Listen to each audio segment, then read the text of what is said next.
the wild coast of southern Africa. This is the most isolated and perhaps the most beautiful coastline on the entire subcontinent. But it's also home to the most dangerous and powerful current on Earth, the Agulhas Current. Countless ships have met their end here, making this the coastline with the most shipwrecks in the world. This story is about one such wreck, thought to be the most inaccessible and dangerous on Earth, and of the team of divers who were the first to reach and successfully explore the ship. It's the story of the conquest of the Oceanos.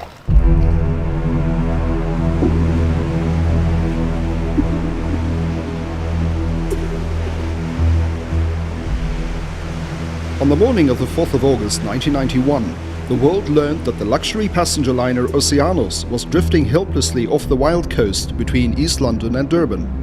The ship had been abandoned by her captain and nearly all the crew, leaving 571 passengers stranded on a vessel that was expected to sink within hours. What followed was one of the most dramatic sea rescues ever carried out in maritime history. For 7 hours, the whole world looked on as 16 helicopters airlifted all the passengers and crew to safety.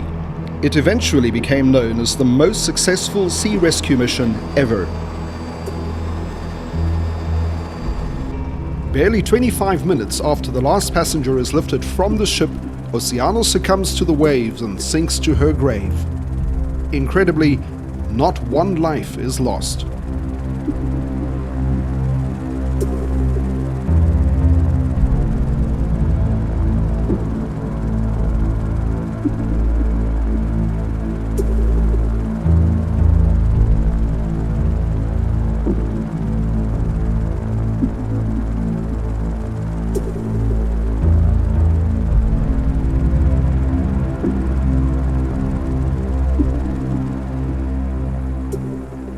First to ask questions was the ship's insurer, Lloyd's of London. Why did the Oceanos sink? It was decided to put together a team of divers to go down to the wreck to see if any answers could be found. 8 days after the sinking, they made their first attempt on the wreck, 98 meters below them.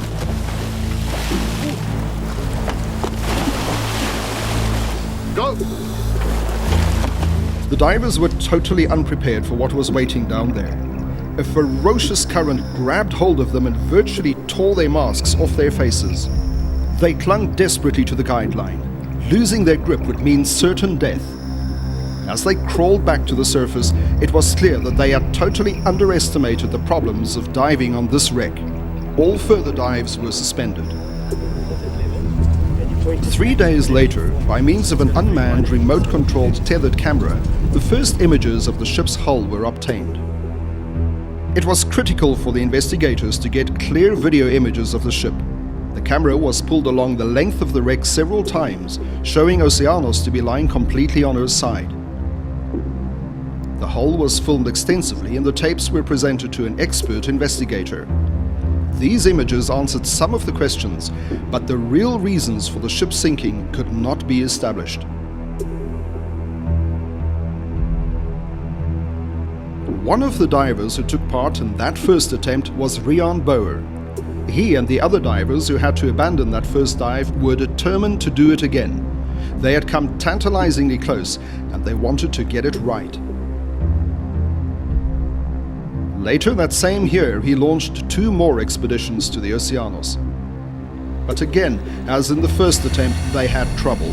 What was meant to be a carefully planned dive soon turned into chaos as they found themselves buffeted by the powerful Agulhas current.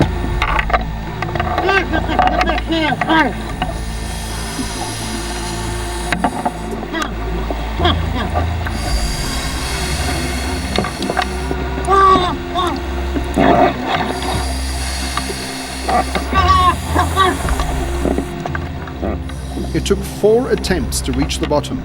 But the turbulence around the wreck, the darkness and the low visibility made it impossible to explore or penetrate the wreck. Very little was accomplished on this expedition, but Boer and his team learned a big lesson. That diving to the Oceanos was so difficult as to be almost impossible.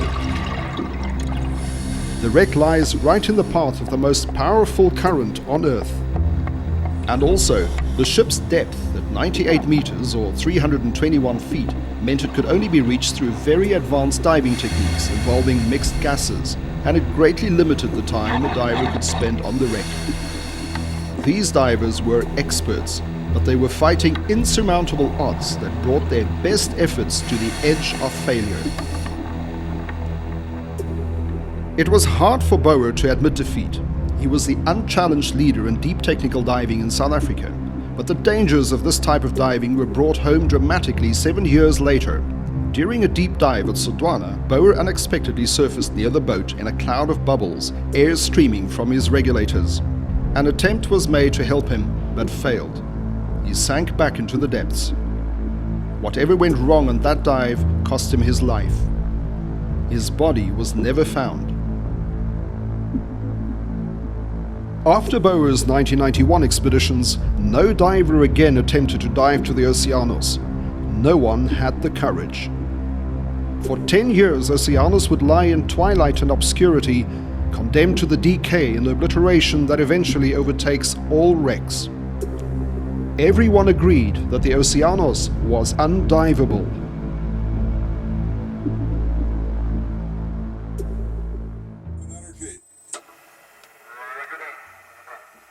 In 2001, an American manned submersible, Delta, was brought to South Africa to assist in the search for another wreck, that of the Waratah, which went missing on the Wild Coast in 1909. It was the first time that such a mini submarine was available to explore the ocean floor in that area. They decided to visit the wreck of the Oceanos.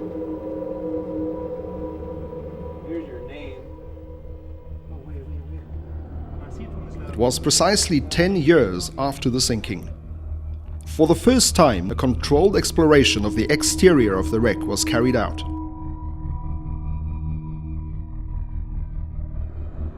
These images brought home the full impact and the immeasurable loss in the death of a great ship.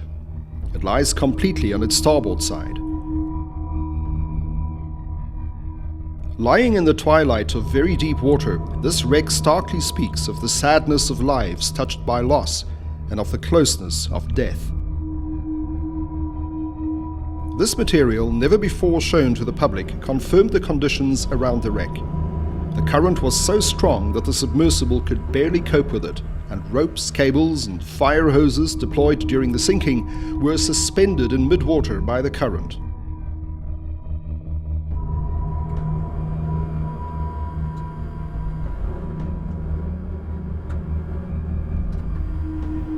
As the submersible rose back to the surface, it seemed unlikely that any human would again set eyes on this ship. It was this video material that piqued the interest of one of South Africa's leading technical divers, Barry Coleman. The many unanswered questions around the sinking of the Oceanos fired his desire to be the first to successfully explore and penetrate the wreck. It's always been an ambition of mine to dive the Oceanos. It's a perfect challenge because many people in the dive community consider it an impossible dive. I've been studying the area now for 2 years with the emphasis on looking at the currents and where they are and how strong they are at different times of the year. Barry discusses this idea with his friend and fellow diver, Brett Hawton. Brett is a Johannesburg-based businessman and a recreational sports diver. The thought of being the first to visit the unexplored wreck of a massive passenger liner interests him greatly. As a diver, I've always been interested in deep wrecks and the folks that have dove on those deep wrecks, such as the Britannic and the Andrea Doria. And we in South Africa have our own deep wreck, the Oceanos, which went down 12 years ago now. And a lot of South Africans have friends or relatives that were involved in the sinking of that ship, and so it has a local flavor to it, and it would be interesting to see what it looks like on the seabed now, and what was left on it as everyone fled. Barry and Brett decide to put together a team to dive to the Oceanos. Barry will lead the expedition and Brett will finance it. The main objectives will be to become the first divers to reach and actually go inside the wreck, and also to see if they could find any reason for why the ship sank. But this will prove to be a formidable task, made all the more difficult by the extreme isolation of the dive site. For 200 nautical miles along this coast there are no harbours. Oceanos sank 9 kilometres out to sea from Hole in the Wall, which is about 70 kilometres south of Port St. John's, and they will require at least 3 boats to get the team from the beach to the dive site. Here are no facilities to support a deep diving operation, no compressors, no oxygen and helium supplies, and no hospitals. Everything will have to be brought along from the outside. But it's the notorious Agulhas current that runs along this coast that remains the single biggest obstacle to the success of this expedition. Barry realizes that more than anything, he has to find a solution to this problem. I was aware that a lot of progress had been made using diver propulsion vehicles. I discussed it with Brett, and we decided that after a few adaptations we could use these vehicles to dive on the Oceanos, because we had a lot of distance to cover, and more importantly we could use these against the current. Barry goes for a trial run with a scooter. For this he chooses the wreck of the Produce, known for strong currents.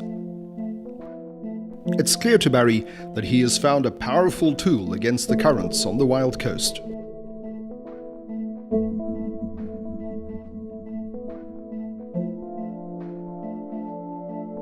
But there's still another big problem. Because of the risks in such an extremely deep dive, the main concern is being able to evacuate a diver to a decompression facility in the event of an accident. The closest chamber is this one in Durban, which is 11 hours away by road. But overcoming obstacles has been a way of life for Barry Coleman. Something sets him aside from other divers, making the challenge of diving the Oceanos much more personal. At the age of 15, Barry lost both his legs in a train accident. Yet, it didn't stop him from learning scuba diving. Diving the Oceanos is a very much of a personal challenge to me. I first had my accident at the age of 15, and ever since then I've always looked for challenges. I don't see it as a disability, and I'm going to go ahead and do this dive and just show people that if you believe you can do it, you can go and do it. For diving, Barry designed his own legs and had them made of carbon fiber and stainless steel. Because the feet can lock at the ankles, it makes his kick very powerful.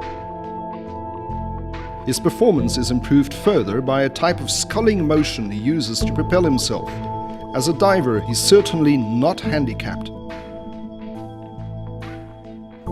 The famous Canadian exploration diver Paul Heinerth has accepted the invitation to join Barry and Brett in their attempt to reach the Oceanos. If the light is solid red or blinking red, there's 2 different meanings there. If it's solid red, there's too much oxygen in my system.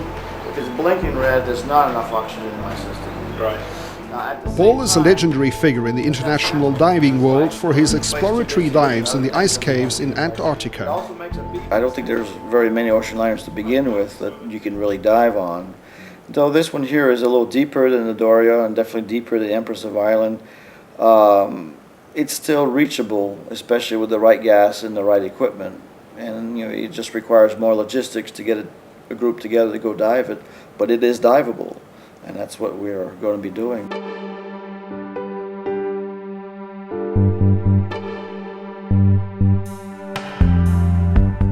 The first in-water session is here at Kings Park Pool in Durban. The purpose is to try out new equipment and to practice important procedures, particularly handing off and taking on cylinders.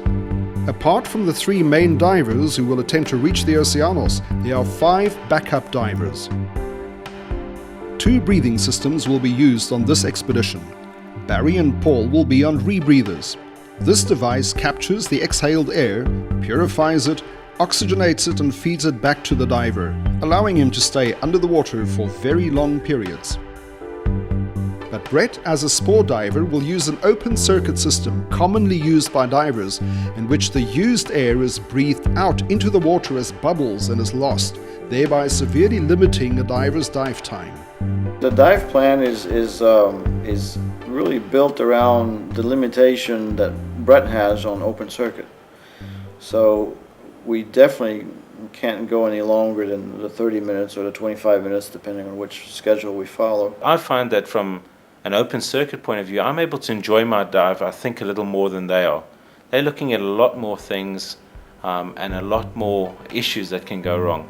I'm out there to enjoy my dive and my open circuit. But this will require several additional cylinders filled with essential gas mixtures supplied to him at certain depths.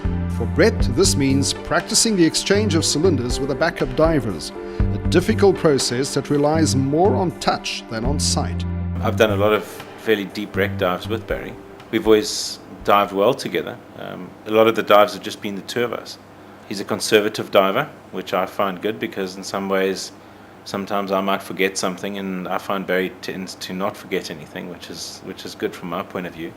Barry thinks things through very, very thoroughly, so he plans very, very carefully, whether it be one dive, one entire expedition as this is. So it'll be natural that he plans it, and I'm very happy for him to do that because I know that each thing has been thought through. At this stage, Barry's main concern is the calculation of gas mixtures and run times for the dives. Open circuit and rebreather systems have completely different sets of requirements. Are those stairs? Or yeah, that's like a walkway. That's the ceiling of the walkway because it's laying on its side. So yeah, we could definitely get in there, and there should be some doors. In the meantime, Brett and Paul are studying video material of the Oceanos taken from the submersible Delta in 2001. This helps them in their planning. Definitely, that one there is big enough. No, sure, that one's big enough, and the bridge up at the top there. Yeah, we can definitely go around that side there. There would be some entry points there. Yeah. It's a bit of a current. Watching Paul's reaction to the footage was also interesting because clearly he'd come out to South Africa to dive the wreck. So I sensed a sort of a deep determination to make sure that it happened. I could see in Paul's eyes and in his mood that this was something that needed to be conquered, just like some of his many other conquests he had made in his diving career, and he was certainly going to get it right. The video material gives them some indication of possible entry points, obstacles, and even so-called dead zones, where the effects of strong currents are reduced. But this was filmed from the security of a motorized submersible. These men will be exposed directly to the unpredictable elements around the wreck. They will not know what awaits them until they are actually there. The dive plan that we have is dangerous. We clearly don't have enough gas to get down to the wreck and spend much time on the wreck and have enough gas to reach the surface. So that means that from my point of view, for a dive like this, I'd need about 16 to 17,000 liters of gas. And quite frankly, that's more than anyone could carry. So the only alternative to that is for me to switch after spending 30 or 40 minutes on the bottom on the way up, to switch with either Barry or Paul and use some of their gas or use one of the backup divers' gas. When we reach 18, the backup divers will then start to come down. As soon as the buoys hit the surface, the skippers will drive the boat to the buoys, you'll bail off, and Stuart and Peter will go down the line and meet us. Barry has formulated a dive plan that will incorporate Brett Hawton's presence on open circuit. He drives home the procedures to the team. Then they head for the sea to test the plan. They will dive to the wreck of the Griqualand, a cargo ship which sank here off Warner Beach, a holiday resort in KwaZulu-Natal. The Griqualand lies in 54 meters of water. This will be a full simulation of the Oceanos dive plan, including all the required decompression stops and cylinder changes. We realized from the outset that the currents are very strong on the wreck. And the wreck that size, quite frankly, one couldn't easily get around in the time allocated. So the scooters become very, very important in terms of getting down to the wreck, because you can put a line down and literally climb down the line to the wreck. The only problem is being on open circuit, that consumes so much gas. It is only a tool, but it's a very important tool as part of this expedition. My personal experience with scooters is primarily to use them to go great distance in underwater caves. I'm not saying that we can use the scooters inside the wreck, because inside the wreck you definitely want to go very slow, very cautiously. There wouldn't be any current inside, so you really wouldn't need it inside. But to get around on the outside, it's the only way to fly. After 25 minutes, the divers begin their ascent.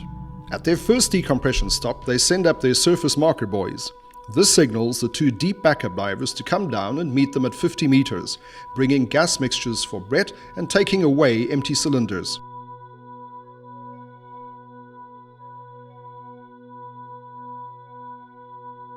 In deep technical dives like this one, it's crucial for the divers to control their depth very accurately for exact periods of time. These calculations are complex and form the backbone of the entire dive plan. A mishap at this stage will almost certainly result in decompression sickness, a deadly condition in which nitrogen bubbles are formed in the body. The divers have to wait out all the decompression stops to the full. At 30 meters, the divers are met by two shallow backup divers bringing down more cylinders for Brett. Eventually, they reach a suspended trapeze with its oxygen cylinder. The divers will spend about 1 hour here, intermittently breathing pure oxygen. This accelerates the elimination of nitrogen from their bodies.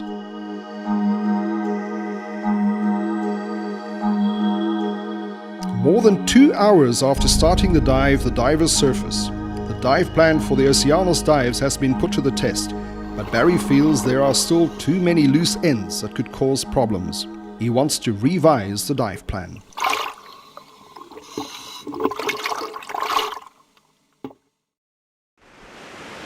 Barry calls for one final preparatory dive to a deep wreck near Durban.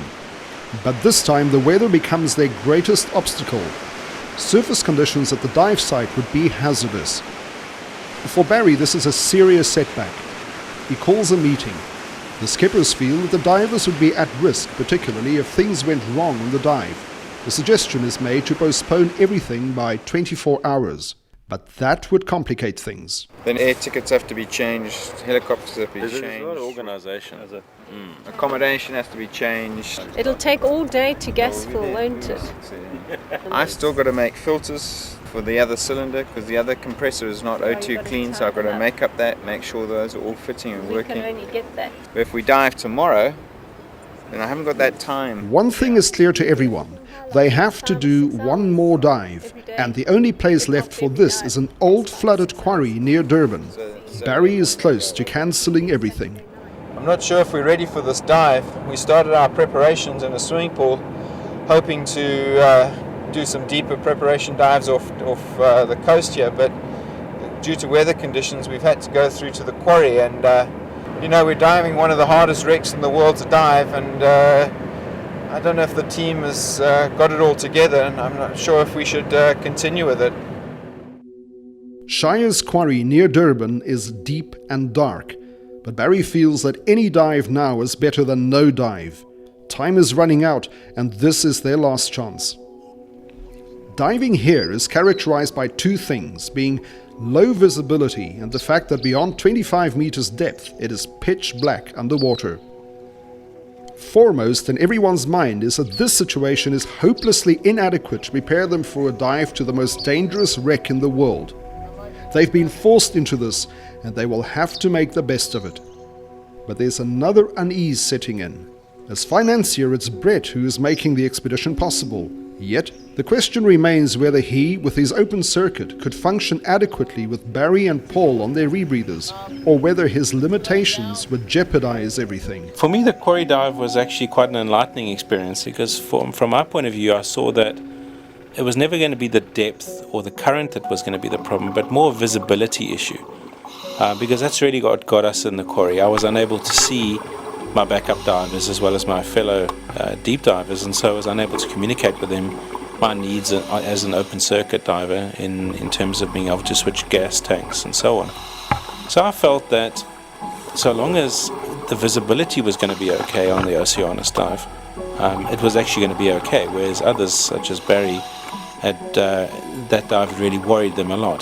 Trying to do run times in visibility where I can't even see the front of my arm was quite a challenge in its own self. But there were some major mistakes made there with regard to line work and buoy deployment. We started our ascent, and then when it was really